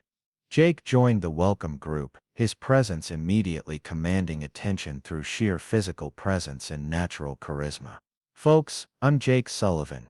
This is our ranch, and we're excited to share a bit of authentic ranch life with you. Rebecca here will make sure you eat better than you have in months, and my crew will teach you enough about cattle work to appreciate what goes into producing the beef you'll be enjoying." The easy confidence in Jake's voice reflected months of practice at balancing education with entertainment, ensuring that guests understood the serious work involved in ranching while keeping the experience enjoyable rather than overwhelming. He'd discovered a talent for reading people quickly, adapting his approach to match their interests and capabilities. As the guests settled into the cottage and began exploring the ranch facilities, Rebecca returned to the main house kitchen to begin preparations for the welcome dinner that would set the tone for their entire stay. The menu she'd planned showcased the ranch's own beef along with vegetables from the expanded garden and bread baked fresh that morning in the wood-fired oven Jake had built beside the cottage. Margaret Sullivan appeared in the kitchen doorway, her arms already extended to claim her granddaughter for the afternoon cuddling session that had become routine whenever guests were in residence. Jake's mother had evolved from skeptical observer to enthusiastic supporter of the agritourism venture, her natural warmth and genuine interest in people making her an invaluable asset in creating the family atmosphere that distinguished Sunset Ridge from more commercial operations. "How are our weekend visitors?" Margaret asked, settling Hope against her shoulder with practiced ease. "They looked like nice people from what I could see through the window." "Delightful," Rebecca confirmed, beginning the familiar dance of meal preparation that had become second nature over months of practice. Two couples celebrating anniversaries, looking for something more meaningful than another resort vacation. They're exactly the kind of guests who appreciate what we're offering here. Margaret nodded approvingly, her attention focused on Hope's contented babbling. The transformation in Jake's mother had been one of the most surprising developments of the past year. Initially wary of Rebecca's influence on her son and concerned about changes to traditional ranch operations, Margaret had gradually recognized the positive impact the agritourism project had on the family's financial security and Jake's personal happiness. "William's been reviewing the quarterly reports," Margaret said casually, though Rebecca understood the significance of her father-in-law's attention to their business results. "He mentioned that revenue projections for the full year are exceeding original estimates by almost 30%. The news sent satisfaction through Rebecca's chest, validation of countless hours spent planning, marketing, and refining their guest experience to create something genuinely special. The repeat bookings have been incredible. Almost half our summer reservations are from people who've stayed with us before or were referred by previous guests. Word of mouth is the best advertising." Margaret agreed. "People trust recommendations from friends more than any marketing campaign. You've built something here that makes folks want to come back and bring their friends with them." The afternoon passed quickly as Rebecca coordinated meal preparation with guest activities, ensuring that dinner would be ready when tired but exhilarated visitors returned from their first day of ranch work. The kitchen had become command central for the entire operation, the place where logistics were managed and the personal touches were added that transformed a simple stay into a memorable experience. Jake appeared as Rebecca was putting finishing touches on the dinner presentation, his clothes dusty from an afternoon spent teaching city folks how to move cattle and mend fences. The sight of him still made Rebecca's pulse quicken even after months of marriage, his combination of strength and gentleness never failing to remind her how fortunate she was to have found someone who truly understood and valued her. "How did the afternoon activities go?" Rebecca asked, accepting the kiss he planted on her forehead as he surveyed the elaborate meal she prepared. "Better than expected. That accountant from Denver turns out to have natural instincts with horses, and his wife actually enjoyed the fence repair demonstration. They're both excited about tomorrow's cattle branding session." Jake's voice carried the satisfaction of someone who'd successfully shared his passion with appreciative students. "This smells incredible. You've outdone yourself again. Wait until you taste the dessert," Rebecca said with the confidence of someone who'd perfected recipes that regularly earned rave reviews from discerning guests. "Chocolate cake with homemade ice cream using cream from our own cows. It's become our signature finish to the welcome dinner." As evening settled over the valley, the ranch house dining room filled with the kind of animated conversation that indicated successful guest experiences. The visitors peppered Jake and the ranch hands with questions about everything from cattle genetics to weather patterns, their genuine curiosity making the educational aspects of their stay feel natural rather than forced. Rebecca moved between kitchen and dining room, ensuring that every guest felt attended to while managing the complex logistics of serving restaurant-quality meals in a ranch house setting. Hope dozed peacefully in her carrier nearby, accustomed to the sounds of conversation and laughter that accompanied successful dinner service. Mrs. Sullivan, called one of the Denver wives, "This beef is absolutely incredible. The flavor is completely different from anything we buy in the city. What makes it so special?" Jake fielded the question with the kind of detailed explanation that revealed his deep knowledge of cattle breeding and grass management, turning a simple compliment into an educational opportunity about sustainable ranching practices. His ability to engage guests in meaningful discussions about ranch operations had proved invaluable in creating the authentic experiences that kept their booking calendar full. As the evening wound down and guests retired to the cottage for their first night of ranch sleep, Rebecca and Jake worked together to clean up from dinner service with the efficient teamwork that characterized their partnership in all things. These quiet moments after successful guest experiences had become precious time for evaluating what worked well and planning improvements for future stays.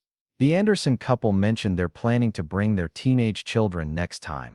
Jake reported loading the dishwasher with the heavy plates that could withstand daily use by hungry ranch visitors. Apparently their daughter's been asking about ranch life ever since they started planning this trip. Families with teenagers could be a good market segment to develop, Rebecca mused, already considering menu adaptations and activity modifications that would appeal to younger guests. The educational aspects would probably appeal to parents looking for meaningful vacation experiences. The business discussion continued as they moved to the cottage porch where they could monitor the comfort of their guests while enjoying the kind of peaceful evening that made ranch life seem like a continuous blessing rather than simply hard work.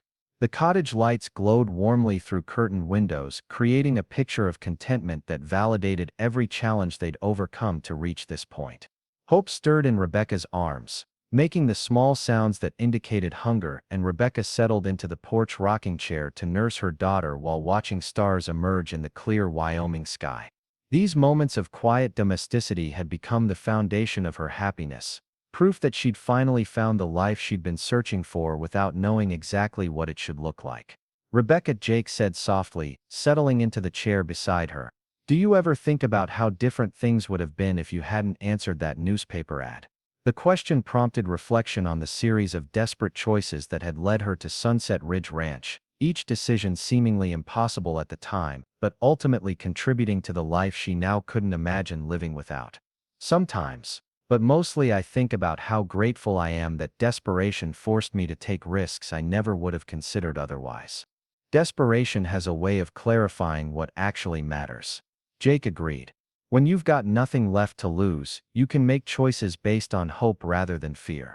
The observation resonated with Rebecca's understanding of her own transformation from the frightened woman who'd arrived on his doorstep to the confident businesswoman and mother who now managed a successful operation while building a family based on mutual respect and genuine affection. The journey had required courage she hadn't known she possessed, but it had led to rewards she couldn't have imagined. The sound of a car approaching at an unusual hour made both Rebecca and Jake look toward the main road with curiosity rather than concern. Late arrivals were rare but not unprecedented, usually involving guests whose travel plans had been delayed by weather or mechanical problems. Jake rose to investigate while Rebecca remained with Hope, ready to accommodate unexpected needs if necessary. The approaching vehicle proved to be Caroline Winter's familiar sedan, its headlights cutting through the darkness with purpose that suggested this wasn't a casual social call. Rebecca felt familiar tension settle in her shoulders as she realized that Jake's former fiancée had chosen to visit when the ranch was hosting guests, timing that could create awkward social complications. Jake met Caroline at her car, his posture polite but reserved as he prepared for whatever conversation had brought her to the ranch after months of careful mutual avoidance. From the porch, Rebecca could hear the murmur of voices but not specific words, though Caroline's tone carried the kind of careful control that suggested important matters under discussion. The conversation lasted longer than simple social courtesy would require, with Caroline's gestures becoming more animated and Jake's responses growing shorter and more definitive. Finally, Caroline returned to her car and drove away, leaving Jake standing in the driveway with an expression Rebecca couldn't interpret from a distance. What did Caroline want? Rebecca asked when Jake returned to the porch, though she suspected the answer would involve complications she'd rather not deal with during a guest weekend. Jake sat down heavily, running his hands through his hair in the gesture that indicated stress or frustration. She came to warn me about rumors circulating in certain social circles. Apparently, there's talk that the ranch's success with agritourism is attracting attention from outside investors who might be interested in acquiring the property for development. The news hit Rebecca with cold fear as she realized the implications of their success becoming too visible to people who measured land value and development potential rather than agricultural productivity. What kind of development? Resort construction. Golf courses.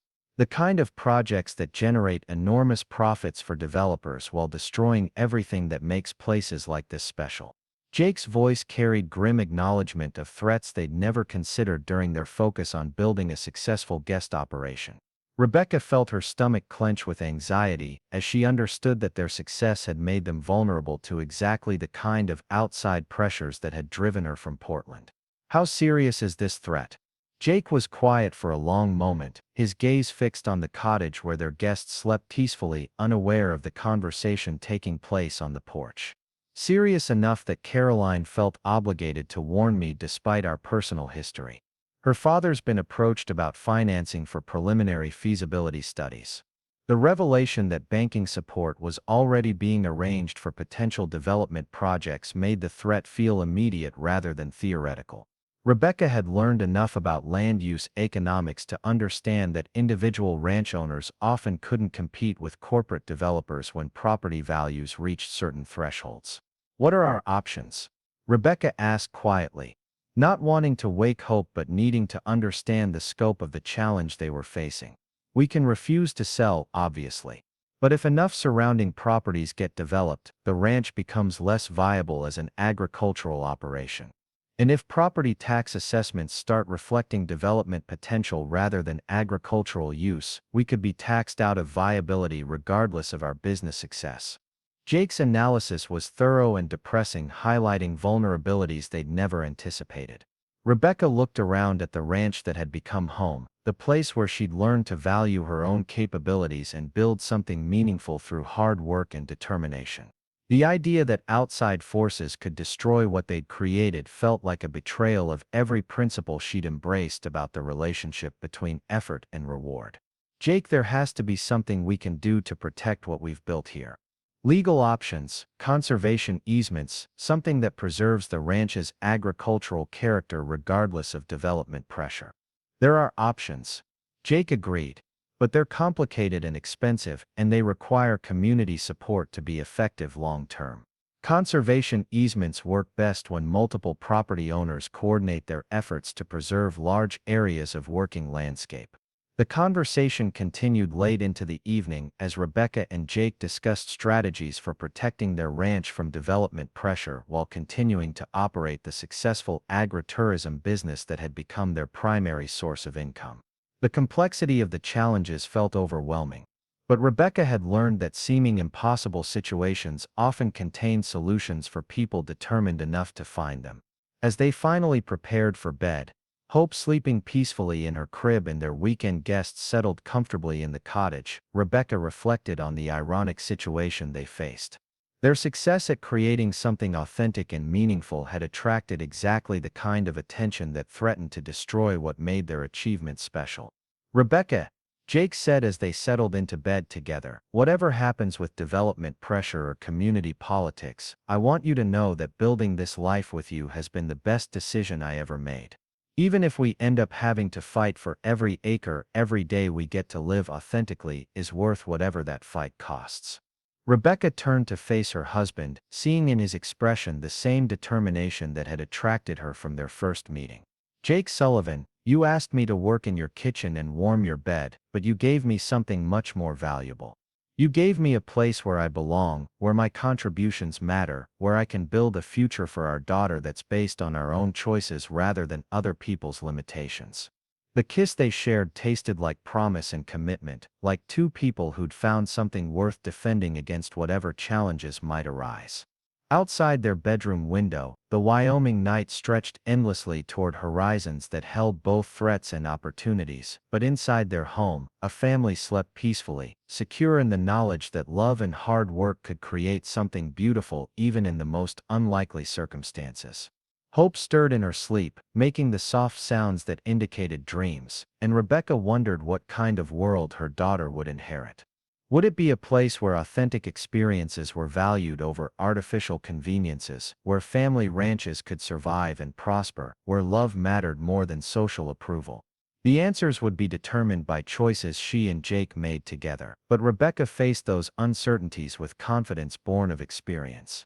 She'd learned that desperate circumstances could lead to unexpected blessings, that taking risks based on hope rather than fear could create possibilities that exceeded even optimistic expectations.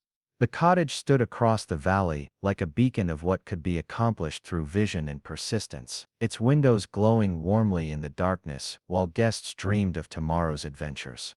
Whatever challenges the future might bring, Rebecca and Jake had built something real together, something that proved authentic choices could triumph over conventional expectations when backed by determination and mutual support. The ranch would survive and prosper because they'd learned to adapt without compromising core values, to innovate while preserving essential traditions, to welcome change that strengthened rather than diminished what they valued most. And their daughter would grow up understanding that home wasn't just a place you lived, but something you created through love, work, and the courage to choose authenticity over convenience. The golden anniversary celebration filled the ranch house with laughter and music that echoed across the valley like a symphony of lives well lived. Rebecca stood in the kitchen that had been her domain for 25 years, watching through the window as 3 generations of Sullivans and their chosen family gathered on the lawn she'd helped plant decades ago. Hope, now a confident 24-year-old with her father's steady presence and her mother's entrepreneurial spirit, was directing the setup of tables beneath the cottonwood trees that had grown tall enough to provide genuine shade. The ranch had evolved beyond anything Rebecca could have envisioned during those early desperate months when survival had seemed like an ambitious goal. What had begun as a single cottage offering weekend experiences had grown into a comprehensive operation that included multiple guest accommodations, educational programs for agricultural students, and a nationally recognized model for sustainable ranch management. The financial success had protected them from development pressures while creating employment for 24 local families who shared their vision of preserving authentic ranch life. Margaret Sullivan, now in her 80s but still sharp as the day Rebecca first met her, was holding court near the dessert table with stories that made even the most reserved guests laugh until their sides ached. Jake's mother had become the heart of the ranch's hospitality program, her genuine warmth and storytelling ability creating connections that turned first-time visitors into lifelong friends. The guest reviews consistently mentioned Margaret's presence as one of the highlights of their stay.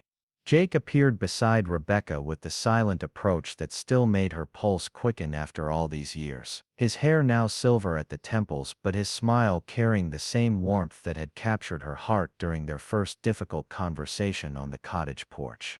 The physical demands of ranch work had kept him strong and capable, though he'd learned to delegate more responsibilities to Hope and the younger ranch hands who'd proven themselves worthy of trust. "Penny for your thoughts, Mrs.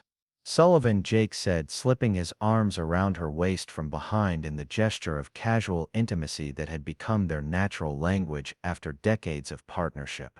Rebecca leaned back against his solid presence, still finding comfort in the strength that had supported her through every challenge they'd faced together. "Just marveling at how different this looks from what I imagined when I first knocked on your door.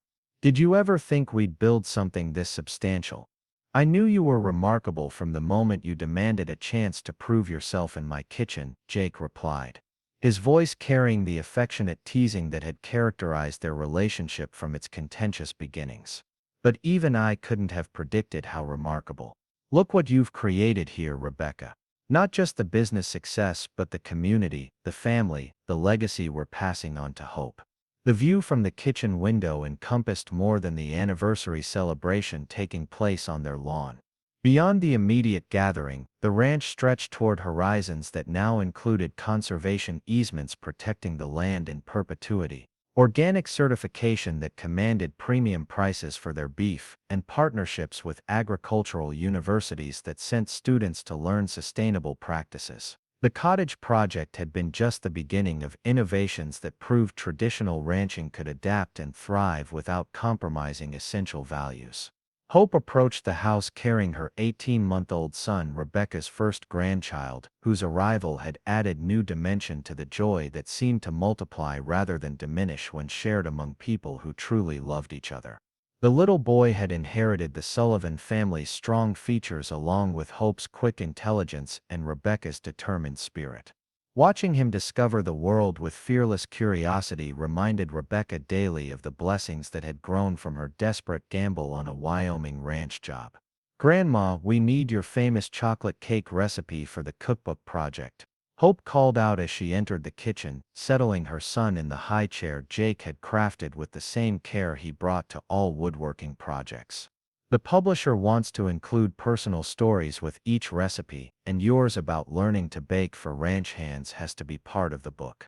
The cookbook Hope was compiling represented another evolution of the ranch's educational mission, a way to share not just recipes but stories about the relationship between food and the land that produced it.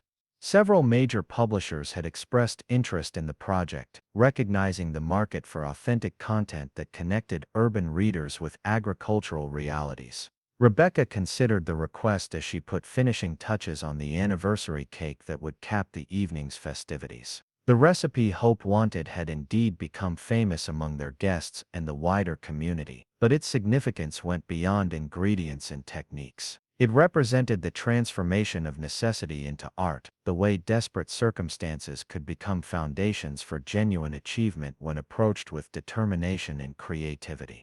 "I suppose I could share the story about burning 3 batches before getting it right," Rebecca said with mock reluctance, "though I'm not sure it reflects well on my competence as a professional cook." Hope laughed, the sound carrying echoes of the joy that had filled the ranch house since her birth. "Grandma, that's exactly why the story matters. It shows that even experts had to learn through trial and error. It makes success feel achievable for people who are afraid to try because they might fail." The insight reflected Hope's natural understanding of human psychology and marketing principles, skills that would serve her well when she eventually took full control of the ranch's operations. Rebecca and Jake had been careful to prepare their daughter for leadership responsibilities while allowing her to develop her own vision for the ranch's future direction. William Sullivan appeared in the kitchen doorway, his walker a recent concession to age but his mental acuity as sharp as ever. Jake's father had become one of Rebecca's strongest supporters after witnessing the ranch's transformation under her influence, though he'd never admitted to changing his initial skeptical assessment of her suitability as a daughter-in-law. "Rebecca, folks are asking about your speech for this evening," William said with the directness that had characterized his communication style throughout their relationship. "I told them you'd have something meaningful to say about building a life worth celebrating." The expectation of a speech had been hovering over Rebecca all week, though she'd resisted formal preparation in favor of speaking from the heart when the moment arrived. The guests gathering for the anniversary celebration included people who'd been part of their journey from the beginning. Longtime friends whose presence validated the community they'd created through years of consistent hospitality and authentic relationships. "I'll find words when the time comes," Rebecca assured William, though she felt the familiar flutter of nervousness that accompanied public speaking. "25 years of marriage to your son has given me plenty to talk about." As evening approached and the celebration moved into full swing, Rebecca found herself moving between kitchen duties and social obligations with the practiced ease that had made her a legendary hostess throughout the region. The guest list included ranching families who'd initially questioned the wisdom of agritourism ventures, business associates who'd become genuine friends, and urban visitors whose lives had been genuinely changed by experiences at Sunset Ridge Ranch. Caroline Winters Morrison, now a successful real estate developer in Denver, had surprised everyone by accepting the anniversary invitation and arriving with her husband and teenage children.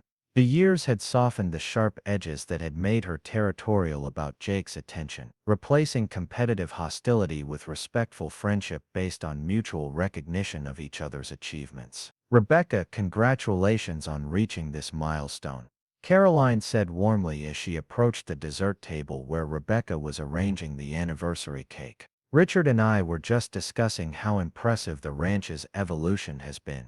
You've created something truly special here."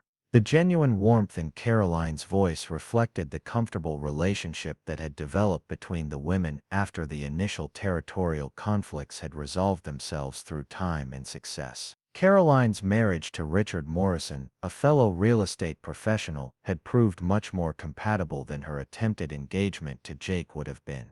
"Thank you, Caroline. I appreciate you making the drive up for the celebration. Jake and I are both grateful that old conflicts could evolve into friendship over the years." Rebecca's response carried sincere appreciation for Caroline's willingness to let past disappointments fade into history rather than nursing permanent grudges. As the formal program began, and Jake called for attention to begin the evening's speeches, Rebecca felt the familiar mixture of pride and humility that accompanied recognition of how far they'd traveled from those early desperate days. The crowd gathered on their lawn included mayors, business leaders, agricultural officials, and longtime guests whose loyalty had sustained the ranch through challenging economic periods. Jake's speech focused on partnership and perseverance, acknowledging the risks they'd taken and the community support that had made success possible. His words carried the quiet confidence that had attracted Rebecca from their first meeting, but now seasoned with wisdom earned through decades of navigating challenges together. When Jake introduced Rebecca for her remarks, she stood before the assembled crowd with Hope's son in her arms. 3 generations of Sullivan family representing past achievements and future possibilities. The baby's presence reminded her of the continuity that gave meaning to individual struggles, the way personal choices created legacies that extended far beyond single lifetimes. 25 years ago, I arrived at this ranch pregnant, desperate, and convinced that I'd exhausted every option for building a meaningful life. Rebecca began, her voice carrying clearly across the gathering. "I was running from disappointment and toward uncertainty, with nothing to offer except willingness to work hard and learn quickly." The crowd listened with the kind of respectful attention reserved for stories that resonated with universal themes of struggle and redemption. Rebecca could see faces in the audience who'd witnessed her transformation from desperate job seeker to confident business owner. People who understood the magnitude of what had been accomplished through persistence and mutual support. "Jake Sullivan gave me more than employment when he agreed to let me prove myself in his kitchen. He gave me the opportunity to discover capabilities I hadn't known I possessed, to contribute to something larger than my individual survival, to build a family based on choice rather than circumstance." Rebecca's voice grew stronger as she found her rhythm, the words flowing naturally from experiences too meaningful to require careful preparation. "This ranch has taught me that authentic success isn't measured by social approval or financial accumulation, but by the depth of relationships we build and the legacy we create through daily choices to value substance over appearance. Every guest who stayed with us, every meal we've shared, every challenge we've overcome together has contributed to something that will outlast any individual contribution." The applause that followed Rebecca's remarks carried warmth that validated every difficult decision she'd made in pursuit of authenticity over convenience. As the evening continued with music and dancing that stretched late into the Wyoming night, Rebecca felt the profound satisfaction that came from knowing she'd built something worthy of celebration. Hope approached as the crowd began thinning, her expression carrying the kind of serious attention that indicated important conversations ahead. "Mom, I want to talk to you about expanding the educational programs. The university partnerships have been so successful that we're getting inquiries from schools across the country about developing similar programs." The proposal represented another evolution of the ranch's mission, another way to share what they'd learned about sustainable agriculture and authentic hospitality with audiences hungry for genuine alternatives to industrial food production and artificial experiences. Rebecca felt excitement building as she considered the possibilities for influence that extended far beyond their individual operation.